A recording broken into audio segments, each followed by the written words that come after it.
It was just another ordinary day in the lab. The air smelled faintly of alcohol. There was a sound of a fan that was soothing.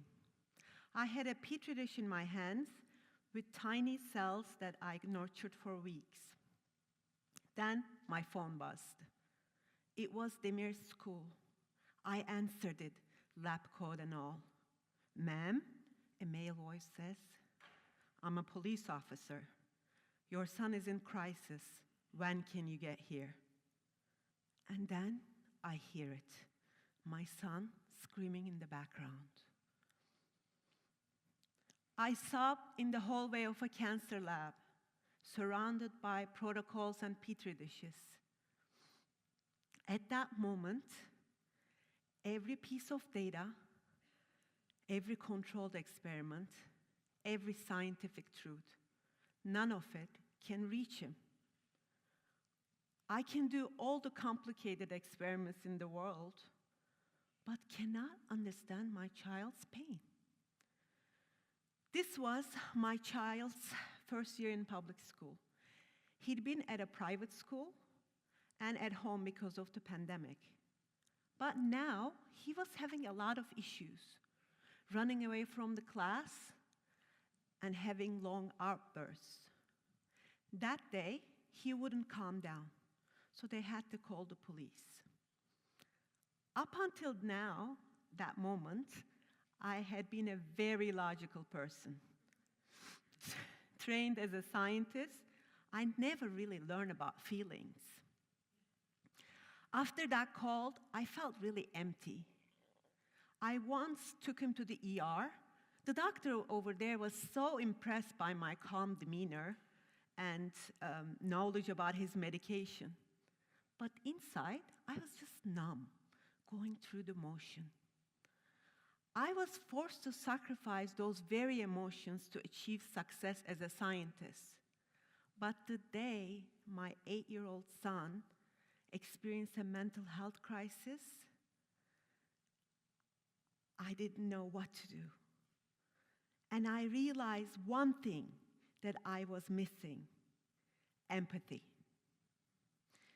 I was bankrupt in that department. None of my trainings, degrees, or analytical tools taught me anything about it. I had all the logic, but could not understand him. Looking deeper, I realized there is an ingredient more powerful than anything I was taught: emotional literacy. STEM training rewards detachment. Empathy is missing from the curriculum. 40% of STEM graduate students report depression or anxiety, and more than half of them also report no work-life balance. In my experience, though, isolation erodes collaboration, leading to higher burnouts and lower innovation. The absence of empathy isn't neutrality, it's a bias against humanity. Empathy isn't emotion, it's information. Our body is giving us all the data with facts and figures we need.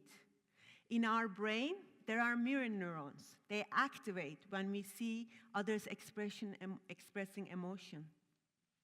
Oxytocin, the trust molecule, it enhances cooperation and connection. And teams with higher emotional intelligence outperform others by up to 20%. Empathy isn't soft science, it's smart science. So the next discovery isn't outer space, it's inner space. The soulful scientist, rational yet emotionally attuned, logical yet compassionate in ways that my predecessors could have never dreamed of. It's a dirty secret. Scientists who work in labs are often depressed and unhappy because they work long, stressful hours, glued to a microscope, barely connecting to anybody. My colleagues used to come to me with workplace issues that they were afraid to talk about or didn't know how to. But because of my own journey with my son, I was able to help them. I quickly realized this immense need for key missing ingredient, empathy. And this is something that all of us need as human beings, not just scientists. And ultimately, I trained and became mediator and a conflict coach within the company. Be the result of something that you need, right?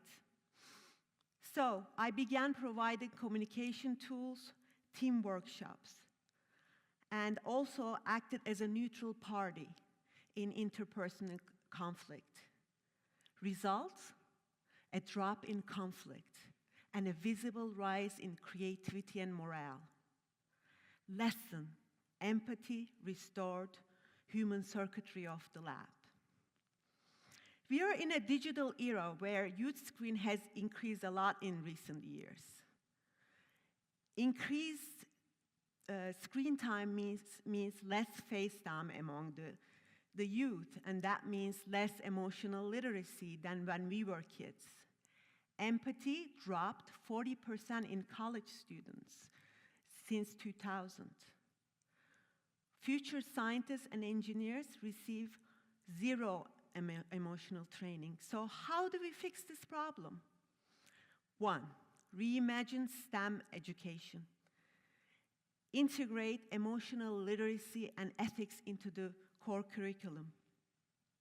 A 2-day mindfulness workshop, for example, significantly increased self-awareness and emotional resilience in nursing students. So why not us?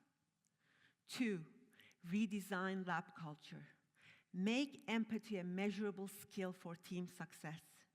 This starts with hiring the right people. Ask questions like, when was your last conflict and how did you deal with it in interviews? 3, train the teams in your company with workshop that encourages social interaction. And have someone that they can go and talk to safely. 4, and the last one, model the soulful scientist as a leader. Show those around you feeling deeply isn't a distraction, it's necessary. Now we can return to the lab, no longer isolated, connected. I used to think that most important data lived under a petri dish. If empathy is the missing variable, the soulful scientist within us all. For me, eventually biotech funding slowed down. The bills had to be paid. So I left the lab, I took a job for caring special needs kids. This was close to home and deeply important as well. You have to have a lot of empathy for this job. But I didn't realize how these amazing kids would continue my education. 2 of these kids are on the spectrum and nonverbal. We use a special iPad to communicate, and this device is their voice in the world. One particular afternoon I never forget. One of them pressed a button, and a robotic voice said, "I love you." I was witnessing the purest form of communication. Unguarded, honest, emotional connection.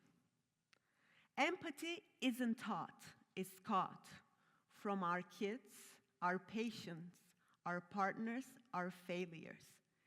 If I'd learned emotional literacy alongside with physics and chemistry, my science, my life, maybe even my son's pain could have unfolded differently. But it's never too late to incorporate empathy into our lives. It was definitely worth it for me. It will be for you too. Thank you all.